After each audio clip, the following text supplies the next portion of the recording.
Hello. Hello. How are you? I'm good. How are you? Not bad, not bad. I'm glad it's Friday. Oh, just a little bit. Yeah.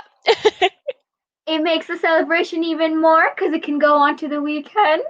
Exactly. Hi, guys. So we're here today to do celebrate our online graduations for our HLS students. And we're going to be welcoming 2 HLS students on to just have a bit of a chit chat and talk about their experience at De Montfort. So let's get to questioning them. First, we should introduce ourselves. Oh, yeah, that's always helpful. You want to go first, Aish? I'll go first. Hello, everyone. My name is Aisha. I'm the Student Opportunities Engagement Executive, and I'm really excited about today's ceremony because I'm a former HLS student. So HLS is the best faculty in DMU. There, I said it. I don't know if I'd agree with that, but that's purely because Let's I'm a agree BAL to disagree. So hi everyone, I am Joanna. I am the Union Development Executive, and this is very exciting for me because this year is also my year of graduating, and as I've said, I'm graduating from Business and Law. So I'm very excited to welcome our students from HLS today and have a chat with them. Yeah, so let's have the students. Hello. Hi. It's like magic. I love it. Anna, we're matching. I love it. Matching what? Well, both are in yellow.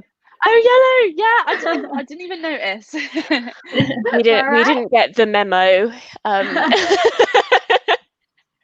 You know what they say, great minds think alike. Absolutely. Yeah, I didn't get the memo. It's okay. You still look amazing, both of you, so it's all good. Should we start with the introductions? Who wants to go first? I can go first. So I'm Sorsha. I've just graduated from the BSc Psychology degree. So it's very exciting times. I've literally loved my course, and it's obviously been really weird finishing it in these circumstances, but either way, it's been really, really good. And I'm now going on to study a PhD at DMU in psychology. So no way! Congratulations! Yes. I'm going to be with you guys for the next 3 years. We can't wait. Woo! I'm going to come back to your PhD question in a bit. Let's go to Hannah. Yes, definitely. Yeah, so I'm Hannah. I've just graduated with a first class honours in BA. That's what I was looking for. A BA in criminology with psychology. and I am going on to do a master's down at the University of Reading. I'm going to do a psychology master's, so it's a conversion, even though a quarter of my degree was in psychology anyway, so I guess that makes it easier for me. And yeah, very excited for the future, and I've done everything there is at DMU, so I'm really excited to reminisce on the past 3 years with you guys. Oh God, that's a really good segue. You know what? I'm gonna ask the question, what's been your favorite memory here at DMU? Oh, There's too many to pick from. It's not easy at all, because like there's so many things that you can get involved in, and there isn't one that I would say is necessarily better than others, and they're all like good in their own way. So I'd say, for example, I've done a DMU global trip. I actually organized it, so there was no DMU staff involved, it was me, and we went to Poland, and that was incredible. Wow. But then you've also got things like front runners as well. So I was a front runner with the student union, and that was really great in terms of like skill development in networking and things like that. So there's loads of different things, and none of them are any better than any other. And I also ran the student union elections. I only lost out by a tiny bit, but that was still like something I really, really enjoyed, and something that I learned so much from, that I wasn't even expecting to learn from doing that. So yeah, those are like my top 3 that I can think of off the top of my head right now. That's good. We'll take it. Yeah, that's Sasha? amazing. Yeah, similar experience actually. So I also gained frontrunners role, which, just like you say, Hannah, is just insane, because it literally equips you with so much more experience in different aspects of psychology. In my case, learning like research methods, and obviously that helped me prepare for my future. So that was really relevant and really good. But you're right, like things aren't like one isn't better than the other. Like as well, I went on a DMU global trip to Paris, so that was really great. We actually got to see real brains, and it was amazing. We could just like explore what we've learned in class and just put that into real life, and it was just incredible. So that obviously is another highlight. So yeah, it's absolutely incredible. Like I say, it's hard to pick one really. I can't blame you. Yeah, I completely understand that. I was also a front runner. I feel bad for Aish, because I feel like she's a bit left out. It was an amazing experience. I didn't get to go on a DMU global trip though. I backed out at the last minute. I've never been abroad, so I was terrified and just went, yeah, okay, I don't think I'm ready to go with a bunch of strangers. That's okay. Yeah, that's fine. You can still have a holiday with your friends, the people you do know.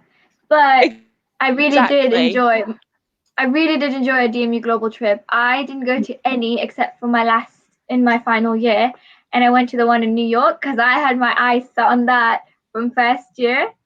So that was an amazing experience, and I wish, well, looking back, I think the one thing I wish I did more was do more DMU global trips, because I just had that one in my last year, and I was like, damn, I messed up. New York's amazing though. That's like one of I saw some of the photos from that actually, and it looks incredible.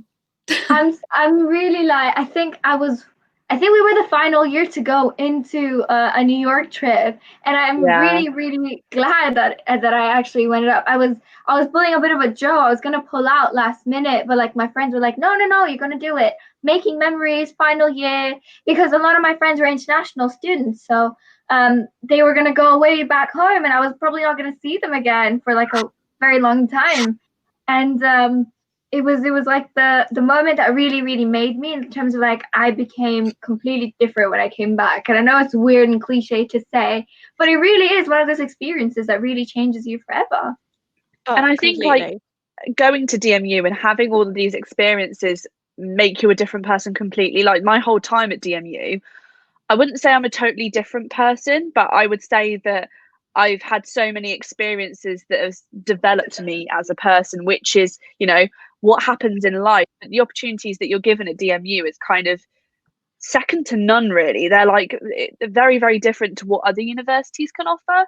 and very unique in the way that they're run, and how they give students the freedom to choose what they want to do, and they give them the freedom to organize their own placements and organize their own trips, especially in my case. So yeah, I think that's another thing that I've really enjoyed from being at DMU, is that all those different experiences, I can say, yeah, I've done this, and yeah, I've done this by the time I'm 21, you know.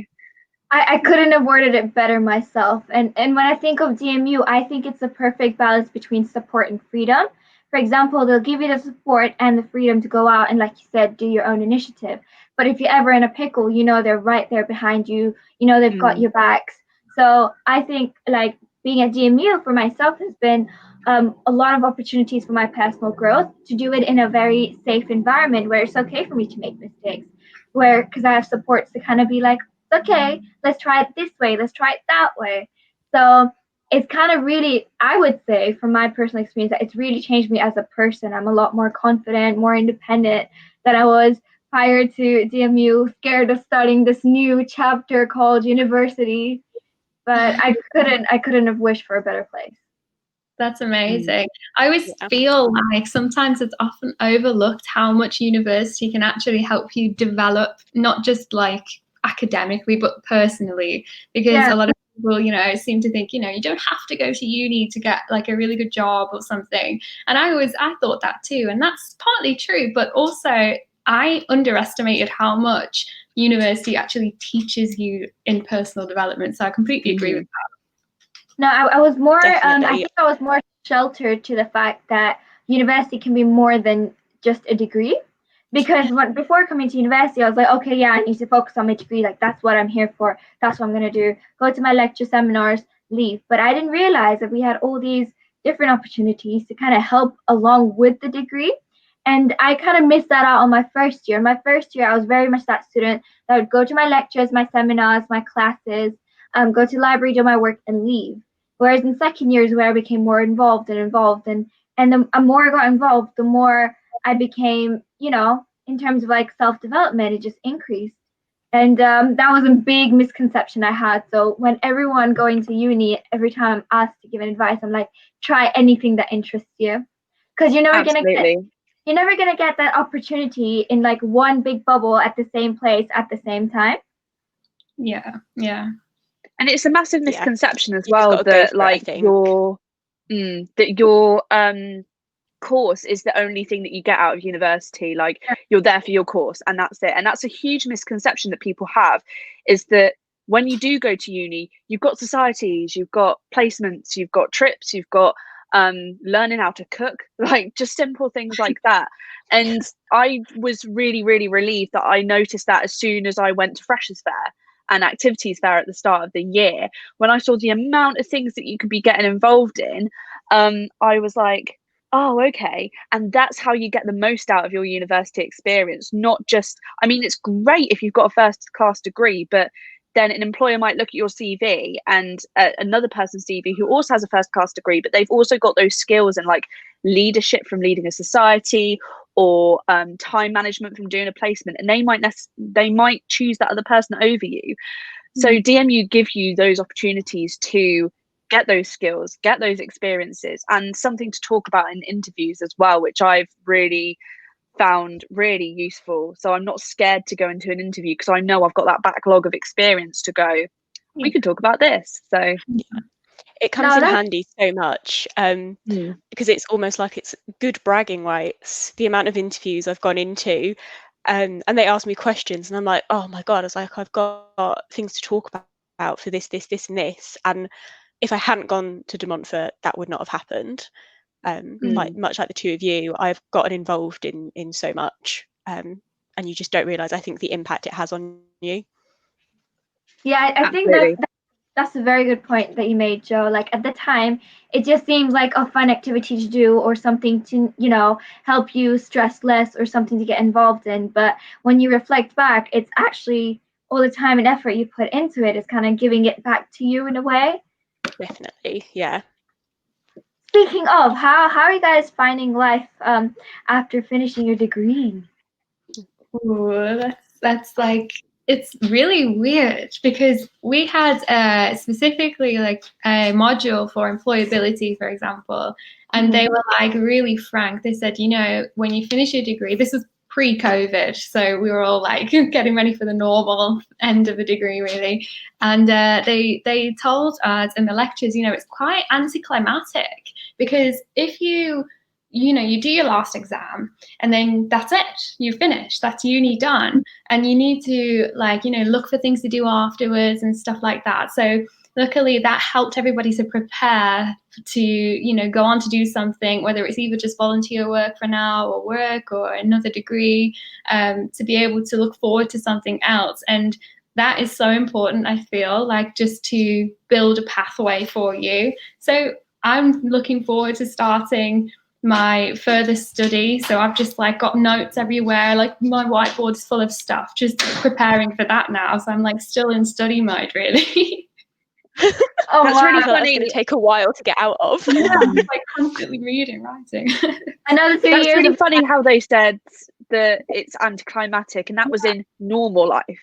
So in COVID life, that was Yeah. multiplied by 100, because it was oh, you got your final exam done, but you're not going to really say goodbye to your friends. You're not going to have those end of year parties. You're not going to have that graduation. So for me, when I submitted my last exam, I kind of sat there at my desk and I was like, so that's that then. It was really anticlimactic. That is the word to describe it. It was really, really strange.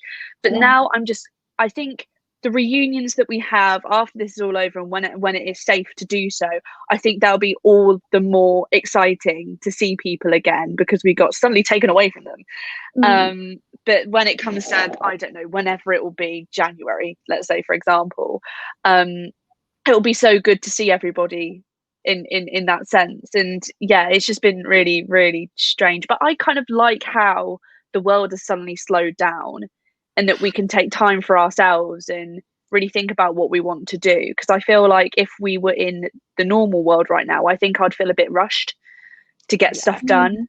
But right now it's quite nice to kind of sit and reflect and do things at your own pace. But yeah, it's definitely been weird. So taking your time, and I think that's really good. And it's not always a leisure that a lot of people could have, post prior to COVID, and now we have nothing but time on our hands, and I feel like that's really important, and a lot of us needed that. Yeah, definitely. Yeah.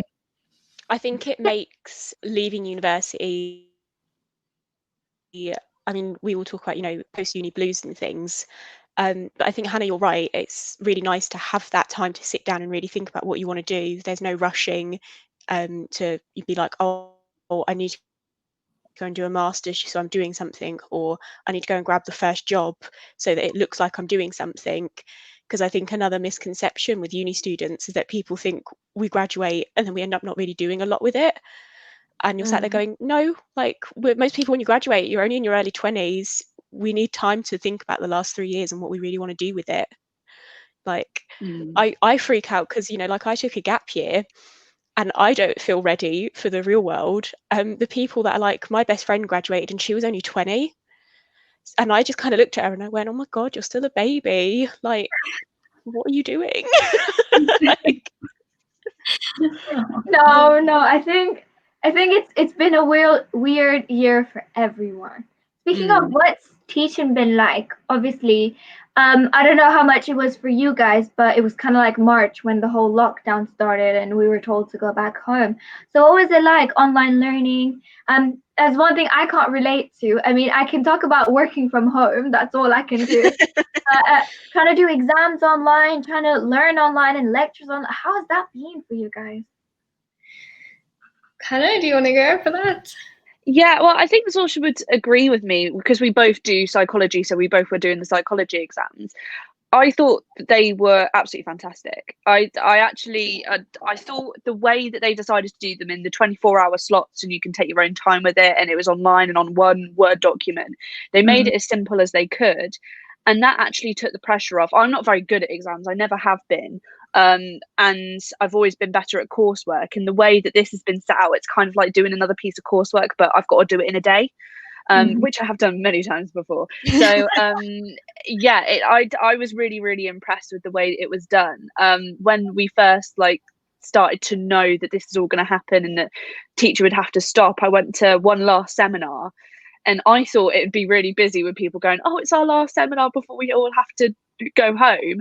There was literally 3 of us, and that was kind of sad, but it was really nice to have that kind of a small goodbye at least, so then we can kind of like say, oh, you know, we're not going to see each other again, oh, best of luck in the future and stuff like that. But the online teaching, the way that I've been able to speak to lecturers, and they've been really, really accessible, which I've been really, really happy with. So yeah, I've had a good experience of it. Oh, that's always good to hear.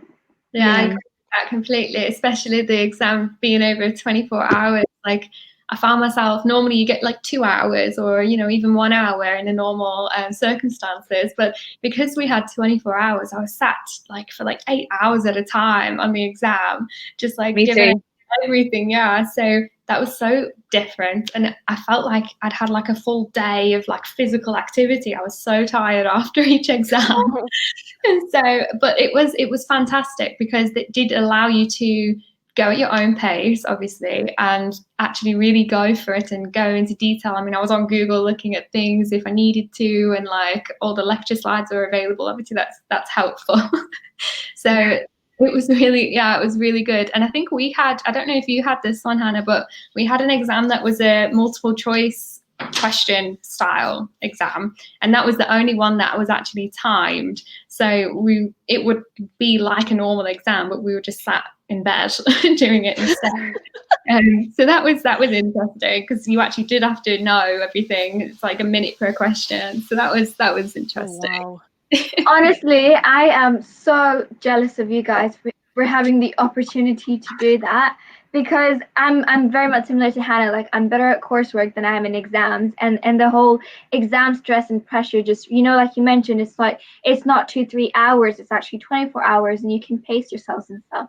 So I think that's a really fine silver lining in this whole COVID situation, that people got to really, you know, excel in their exams, and they took their time in doing it.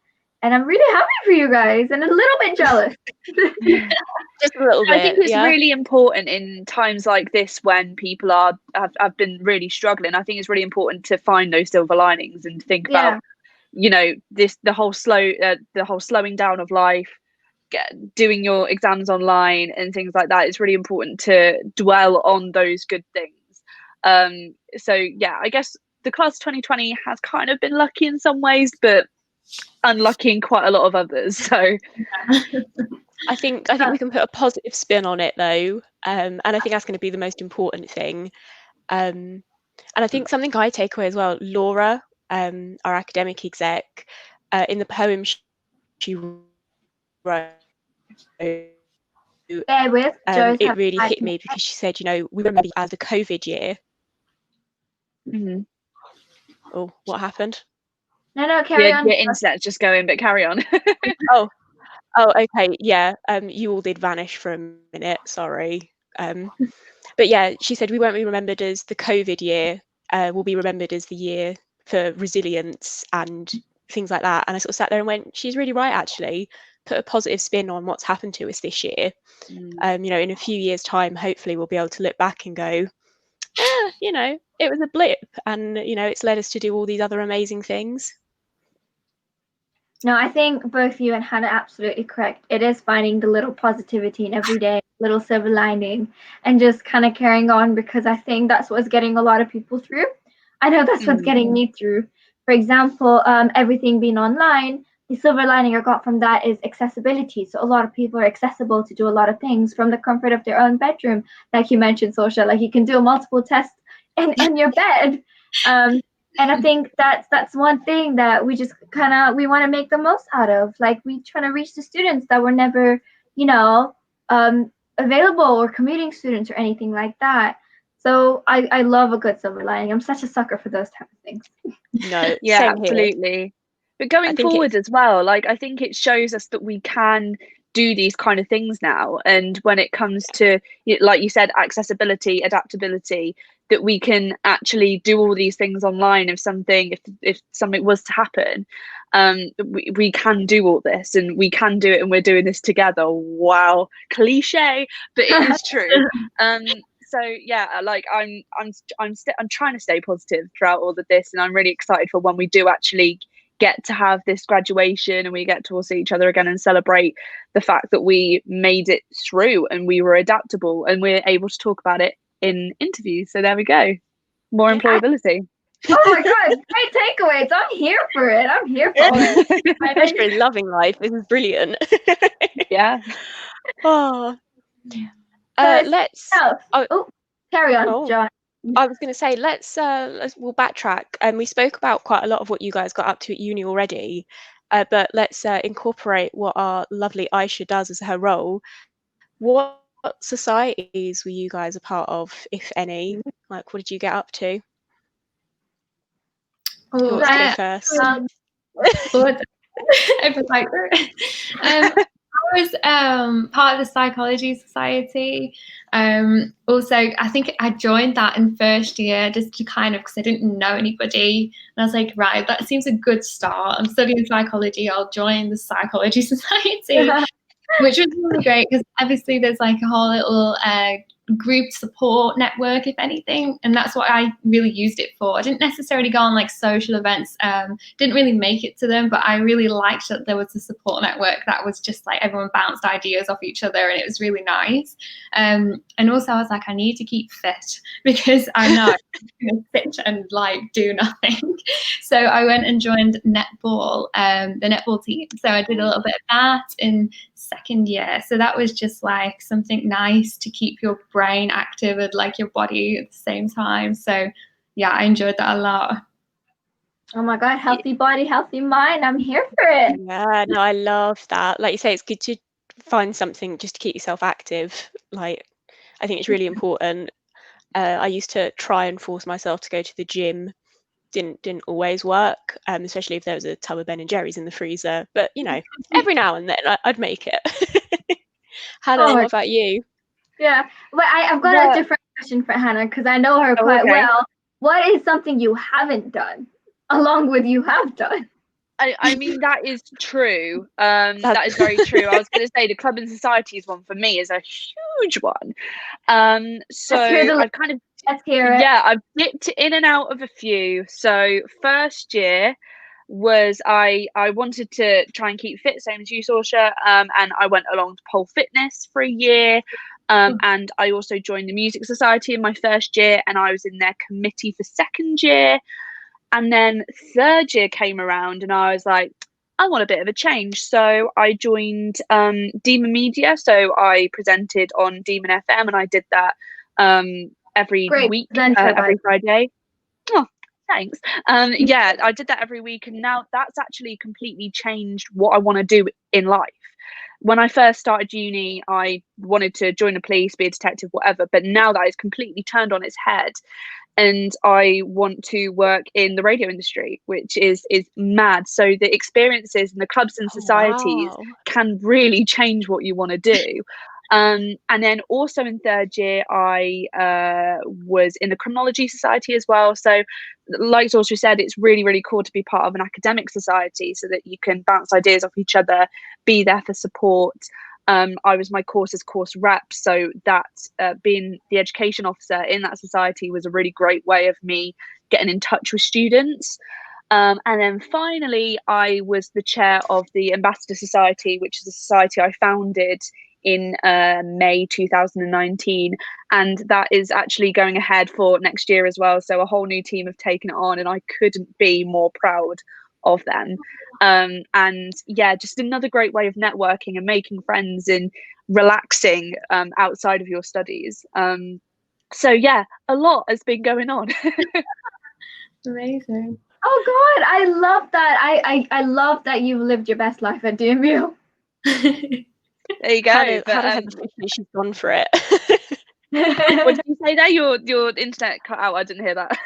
Oh, I said you've gone for it. Yeah, like, yeah, and I think that's what you've got to do as well, to get those experiences and to really get your hands dirty while at DMU. And I did all of those things and still came out with a first class degree, so it's still possible. It's all about time management and working as a team and communicating and that kind of thing. But yeah, really get your hands dirty and make the most out of it, because you're there for 3 years and those 3 years go fast. They go so fast. Yeah, and yeah, it's really important to get the most out of it. I second that so much. Yes, It goes completely. like a snap of a finger. But Mm. I can't wait to see what the radio industry has stored for you. So would I. I'll be Over so to you. excited I can turn the radio on and hear it, Hannah. I'll be like, oh my God, I knew her. Well, fingers crossed. We'll see. It's crazy, and that's those kind of things. Getting into clubs and societies, you might end up completely changing the course of your life. And like for me, I wanted to do radio, but I also wanted to do psychology, and I've managed to find a little bit of a gap in the market. And work with musicians and bands in radio and make sure they're okay with their mental health and things like that. And you can come up with those ideas. You can be innovative with your passions and put them together and make a lovely little make a lovely result out of it. So yeah, I will always be grateful for DMU for that, for the opportunities that they offer. Oh, my light just flashed. There we go. Storm's rolling in. I love that there is no textbook answer, and you can be like you can be creative with what you want to go into, what you want to do in the future, incorporating both your extracurricular life and your educational and your academic life, and that's amazing. So now that we know that Anna's going to go into the radio industry, Sorsha, what kind of a doctor are you going to be? Please tell us about your PhD. Well, it sounds so surreal when you say that. It's just like I never would have thought that I would take that route.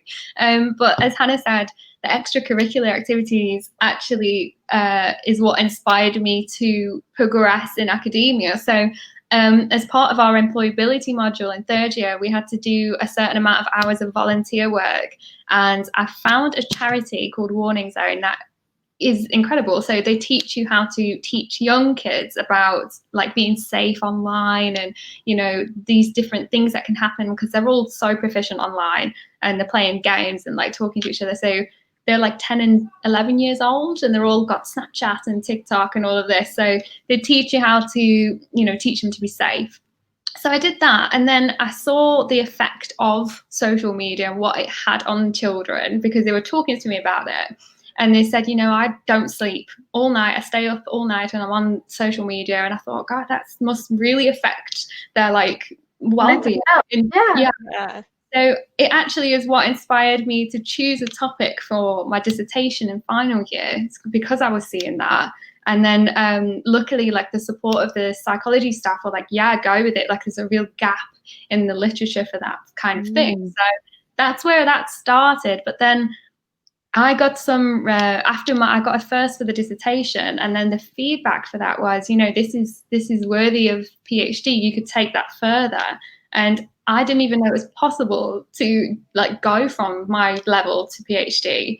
But they were just really supportive. They were like, just if you apply for, you know, a scholarship, or if you apply for this, you know, you might be able to go with it. So I applied on the same topic, but just like different methods to see, you know, whether anxiety and social media affect a child's sleep quality. So that's actually now going to be the official title of my PhD. So it's very serious. Oh my God, that's amazing. Can I just say how relevant of a topic that is, especially in this day and age, where like surrounded by social media, and I think it's usually overlooked, like if you don't have children in the house, or the effects it has on the children. For example, like I have little nieces and nephews, but they're not at the age to have a phone or anything like that. But I imagine a teenager or like a 10-year-old, and what's on this, because we can't control what's on the social media, so we really don't know what's going in their head. And there really is a gap in the literature for that. So I can't wait to see what you come up with. Thanks. I'm super excited. It's crazy. Oh God, that's amazing. Thank you. Yeah, it's incredible, because obviously it's the support of my supervisor specifically from the dissertation, that was like, you know what, this is really like, this is broad, you can really go with it. And because they're so little and so young, the children, like there's just the research out there at the moment isn't focused on the age group, and that's like my like novel piece in it. So yeah, we'll see what happens. Oh wow! Can't wait to read that in the future. Yeah, Do let I us can't. know once you've is it posting it online, or will it be like a journal? It will be, the dissertation's going to be published, actually. That's another thing. So yeah, it's being edited now. Like loads of people jumped in. They were like, yeah, I want to be involved. And so there's like 10 people involved in editing the project now. So I've just kind of let it go. And everyone's just editing and then get submitted to an academic journal. So that's like, I mean, for me, that was unreal. Like I keep saying, it's just like, yeah, it pushes you to really, strive for more. So that's really why I'm excited. That's so incredible. I'm really happy for both of you. Yeah, I'm going to be amazed to see if Sorcha can come out with a book. I think that would be an amazing moment. The amount of times I used to go into my lecturer's office and I'd be like, oh, what's that book? And they'd be like, oh, I wrote it. And I was like, oh, okay. This is the core reading for this module. It's like my book. You would not be the first lecturer to do that. So yeah, one of my lecturers did it. He was so cool. He just like put this book up on the screen and he just went, oh yeah, and in case you haven't noticed, it's my book. We were all like, oh okay. He was hilarious. Let's talk about the funniest memories you've ever had at DMU. Oh. I needed time to prepare for this. I really sat down, pen and paper, like what happened? Oh gosh, it's so difficult because, like I said, like the 3 years go so quickly, but so much happens in those 3 years. And obviously, some of the funniest moments I know full well that I cannot say it live. Oh yeah, yeah. And I'm going to be honest with that. But uni is fun. Like if you get involved in those extracurricular stuff, like we've said, and you get your hands dirty, it is so much fun because you meet so many different people, so many different walks of life, and you realize that where you grew up for the last 18 years, you've been, let's face it, you've been pretty sheltered, because you've only been shown the people that are around you. But when you move to uni, you meet so many different people, so many viewpoints, and it's really great. Like I've met friends who are like now living in Poland, Germany, China, all those different places, and it's and I will look back on those funny memories, absolutely, but I can't think of any to come to mind that is suitable to go out on a live stream. Oh god, okay, I'll give one. So when I was studying, I was a brand ambassador. So for open days, I used to speak to a lot of potential students and their parents and everything. So one of my academic lecturers was like, oh, the person over there in the blue shirt, we're looking to talk to you, because I was a person on the course and they were really interested in doing the course. And I didn't realize that I took this person on a whole tour of HLS building, of our whole phone building, and I'm just talking to them about my course, what I did, what I'm going to be doing after, only for them to ask me at the end where the Bell building is. So I got the wrong person. I spent a whole half an hour explaining and just like really selling my course to them, like, yeah, do this course, it's amazing, and only for them to say, do you know where Bell is? Like, oh bless them, they were probably like, oh, she's really into this, let's just let her do her spiel. I really appreciate the fact that they let me down nicely and not be like, I'm gonna stop you right there. Yeah, that's actually just reminded me of something. So that's so funny. Like before I even started DMU, like I was coming to an open day, as you would say, and I went into the psychology room, and you have the lecturers and the students like yourself were there, like ready to talk to me and stuff. And I went over to a lady and I said, oh, I'm interested. And she started giving me all this talk about the course and stuff. And I was like, okay, so what year are you in? Obviously, normal question. And she just looked at me and she's like, oh, I'm the head of the, I'm the module leader. I've done a very, very similar thing, but kind of the other way round. So I presented the whole of Welcome Weekend, that first weekend for Demon FM. And I was doing it in the campus centre, and this guy comes over and he was having a chat. And we were talking about it, and he was like, oh, I've done like hospital radio, this kind of thing. And I was like, oh, that's really cool. And I was talking to him about his academic experience and stuff like that, because I thought he was a lecturer. And he was like, oh no, I've just started. I'm in my first year. And I was like, oh, okay. But I really appreciate how people could be living their life in their 40s or 50s, and they go, you know what? I'm going to go to uni. Like, yeah. I really appreciate that. Like, everybody here is not 18. Like, you meet like I said earlier, you meet so many different people, but so many ages as well. And so I felt a little bit awkward going, so what department are you in? But like he took it quite well. Oh god, I think we've all had those moments. Does happen though, but it's yeah. Probably more than anyone else, I was known for just having oops moments constantly. I think it was more funny for my friends if I had a good day where something didn't go wrong, and they'd be like, oh my god, well done. Oh god. Whoever said uni will be the best years of your life was absolutely right. And now that sounds another cliche moment coming up, but it really is. Yeah, we need like a cliche klaxon or something, so we can just press like, it just every time we all get like a little mark on the screen, like how many times have been cliche? Yeah, I think we've had about 3 or 4 in this stream, but like the cliches are all really true. Let's be real. Yeah, that's why they're called cliches, I would say.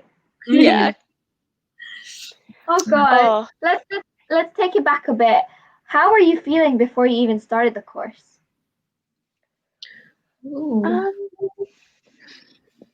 I think I was really excited. Like, I was ready for uni. I know that for certain. I was really ready. DMU is my second choice university. My results day did not go the way I expected it to. And I was kind of like, oh, I'll go into clearing. Like, I really want to go into this particular uni. And I was like, you know what? I am actually ready for uni. I'm just going to go to DMU and see what happens. And I was really ready to go. I was really excited. I remember, and I still have this memory. I was sat outside the Hawthorne building, in between Hawthorne and Hugh Aston, and I met this girl on a freshers group chat, and we said, oh, we'll go and enroll together. And I will always remember we had gorgeous weather on my freshers week. I remember it was absolutely stunning that week in September, and I remember just sitting on that bench and looking around, and everything was buzzing. Obviously that's not going to be the same this year, but everybody was really excited, and yes, the nerves were kind of there, but I was like, I'm ready for this, and I'm ready to take this next step. And I feel like university has really suited the way that I study. I tend to just give me all the information and let me digest it, rather than the way that it's taught in schools. And yeah, like I'll always remember that freshers week and being so excited. Just excited was the word. That's so cool. Yeah, I had a really different experience. So I actually went to uni the first time round, and I was 18, and I went to Birmingham. And for me, the timing wasn't right. I wasn't really sure like how I learn, and I wasn't sure how to do it. And I just really focused on other things, and it wasn't the right time. So I actually left in my first year because I thought, okay, I can work, I can gain some experience, and then I'll always go back. I knew I was always going to go back. And even in that first year in Birmingham, my grades weren't great because I wasn't putting anything of effort in really, and it just wasn't for me at the time. So knowing that, I left and then applied again, obviously a few years later. So I started uni when I was 22, again in first year. So I thought, right, I'm going to give it everything now because I've had that experience before. So I was just raring to go. I was like, right, come on, bring it, throw it at me. I just want to get it, and do my best. So actually that time away, and just I worked in like an office job and like 9 to 5. And I was like, okay, I know this isn't for me. Right. So I left so quick, and then I applied again, and now graduating at 25, it's like, okay, I'm ready. I know what I want to do. So I think it's okay to just feel around, and even, if you make mistakes, like, what you don't want to do, and then come back and actually do what you want. So yeah, I was ready. Yeah, that's a really important message, actually. If you don't feel, I feel like so many students feel pressured to go into university when they're 18. And so many of the people I grew up with who are younger than me, they'd always ask me for advice with university. And my first piece of advice was always, go when you're ready, not when your college tells you to. My college tried to force me to go to university, and I outright refused. And I think it was the best decision I ever made. I would have ended up being a fashion graduate, and I can tell you now, I can't sew, so it wouldn't have gone that well. Well, the overlying message is no one knows you more than you.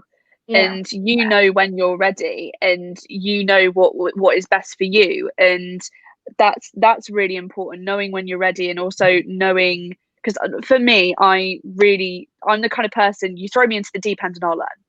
And that's what I prefer. I prefer to be thrown into the deep end. So that's why I was so excited, because university was so different to what I'd had before. But like I said, I was ready. And it's so important, if you're unsure about going to university and you're convinced that it's not the right time for you, then just wait a year and wait until you're ready, and don't feel pressured by the people around you, because you know you better than anybody else. Yeah. I think that's some great advice, guys. We didn't even plan for it. 2-in-1. Love that. So yeah, now that the 3 years are over, how are you feeling? How was it like for results day for both of you? What was your mini celebration that you did, if you did any? Oh God, it was absolutely hectic for me. Really? Yeah, I was like, right, it's coming out. I think I had it in my head they were coming out at like 2 p.m. for psychology. So I was like, right, just not going to think about it in the morning. Just did my usual thing. And then I'm on a group chat, like I say, with the year, and everyone was like, results are out. And it was like 11 a.m. I was like, no, I don't even want to look. I opened it all up and I just saw first and just slammed my laptop back down. I was like running around my apartment. It was just, it was so funny. It's just complete in shock, really, and just elation. It was amazing. I remember I had to double check. I'm like, is this mine? Is there a glitch? Is this really mine? It was really strange results day, because I was working in the morning, and then I think I'm in the same group chat as Ursula, and everybody was like, oh, results are out, and I was nowhere near finished. And I was like, you know what, I'm not going to think about it. So I was kind of not thinking about it the whole time. I got home, and I decided to go down to my mum's office and look on her computer, so she was there with me. And I'd already done the preliminary calculations, so I knew that I was going to get a first, but I was not sure, because you don't want to get yourself too excited. But then I obviously opened it up, saw that it was a first, but one of the things that showed up was the no detriment policy. And I tell you what, if I did not have that, I would not have a first. And that goes kudos to Laura, who kind of pushed for that and got it all together, because I completely flopped in one of my exams. I don't even know how, but I just did. And that happens. You do make mistakes while at uni, even at the last hurdle. And it's always the case for me as well. I always miss out by a smidge. But I didn't overall, because of that no detriment policy.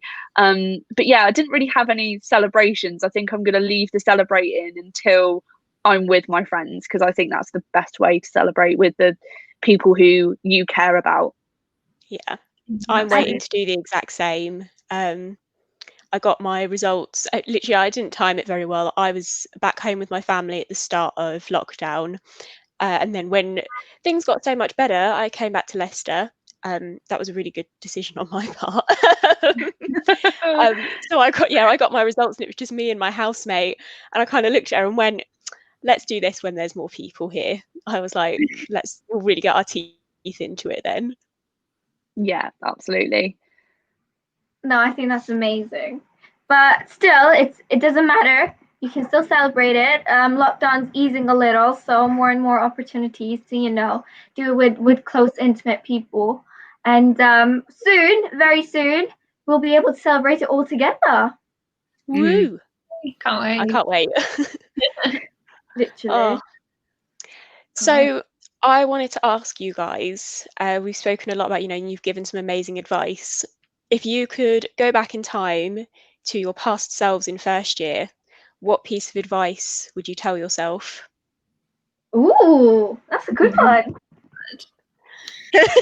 You're both like, I have no idea. They're like, we did everything perfectly. What do we need advice? I think I know what I'd say to myself is that don't know what's right for you, and don't go by what others' expectations are of you.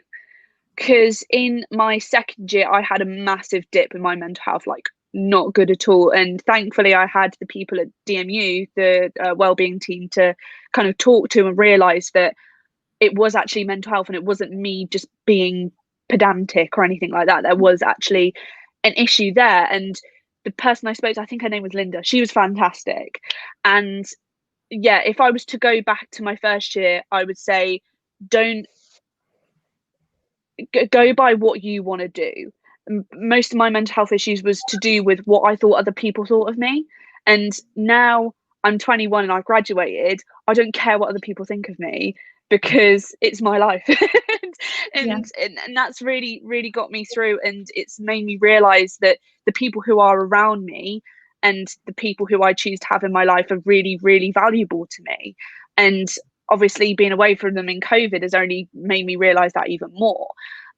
So get yourself surrounded by the right people, the people that support you and your cheerleaders. Find your cheerleaders, and make the most out of it and get your hands dirty. Love that. That's so Yeah, nice. I love that. Yeah, that's so sweet. I think mine would first year I was a bit all over the place. I think there's this thing that I actually wrote about in my first year, which is called imposter syndrome. And it's I don't know, it's like basically when you are in a situation and you feel like you're putting on a false persona and that you don't really belong there. And I used to experience that a lot. And like, I'd always feel like I wasn't clever enough, like I was just putting it on so I'd fit in. I always used to think that. I mean, that's because I think of my previous experience of going to uni and not doing well. I just thought, it might be the same. So I think if I was to go back in first year, I'd probably just tell myself, like, you do belong here. Like, you're there for a reason and you should act like, you belong everywhere you go. And I think that would have really changed my perspective on what I was doing and probably made me more confident from the get-go. But I guess that grew over time anyway, which is what DMU really helped me do. So yeah, I'd definitely say just go for it. Just be confident in like what you do. Literally. And I think imposter syndrome is normal. Everyone experiences it one way or another. I know when I got into my role, so straight after graduating, I felt that very much so. So I'm like, everyone around me knew exactly what they were doing. And I was just in this new position with all this responsibility, like not knowing like what to do, pretending like I know what I'm doing. And it does go away over time. I think more you learn about the place and about the role and everything. So yeah. Yeah, no, it's really that's good news for me. Thanks for that, Aish. You're fine, Joe. You have us. No, I'm quite lucky to have 4 people in my life that are incredibly supportive whilst I'm in this role. So yeah. Yeah, well, you found your cheerleaders. There we go. There you go. I actually have. Sometimes actually Aisha does seem like a cheerleader. It's amazing. I can't wait till she's back in the office and she's got a proper room to just be herself in. I take pride in knowing that I am the hype man for everyone that I know, and I just love that. Like, you drink that water, you're doing great. Stay hydrated. I'm the hype person and I'm here for it. And that's not even a lie amazing. either. In my front runner's position, I'd be sat at my desk like really, really quiet, and I'd hear from behind me, "Hi!" like really showing themselves. I was here, like cheerleading about liquid iron and whatever. So yeah, I will remember that. Like that was good. Like the team at the SU were all fantastic. And if you're starting DMU now and just watching this to see what our experiences have been like get involved with the student union. Oh my God. Like it's so important. And even going and having a chat with them, like you might feel like they want you to like not be there, but their door is always open and that's what they're there for, you know. The students who have been elected in, like Aisha and Joe, but also the staff as well, like they are great, and getting involved with the opportunities that we've already talked about like is really, really important. Definitely. Oh, that's a really cute way to wrap everything up, Hannah. You're on it today. Well, and my dog has just joined me as well. He's a bit upset that my mum's gone out, and he's very wet as well. Oh, baby. We want to see a glimpse. Oh, that's so cute. Feeling the limelight. I love it. I know. Oh, I love it. It's got me really wet. Anyway. Wet dog situation. Oh gosh. Well, I feel like that might be quite nice. Your dog is maybe giving us a nice end. Yeah, I think that's a really good note to end on. And I just want to say, from Joe and I, a very, very big thank you to Hannah and Sosha, and just a very big congratulations at the same time. Like, thank you. This is the start of your new journey, and this is definitely not an end to anything whatsoever. This is just the beginning, and that goes out for anyone else that's watching and anyone else that's graduating, including you, Joe. Like, don't take of this as like, oh my God, my best years of my life are over. No, they're just about to begin. And I think, talking about that silver lining, let that be your silver lining. You took the words right out of my mouth there, Aisha. I was going to say a huge congratulations to everyone at HLS today. But yeah, a big congratulations to just all of us, everyone that has graduated this year. You have all done amazing. And I know on behalf of me and everyone at the SU and the university, we can't wait to see what everyone gets up to in the next few years.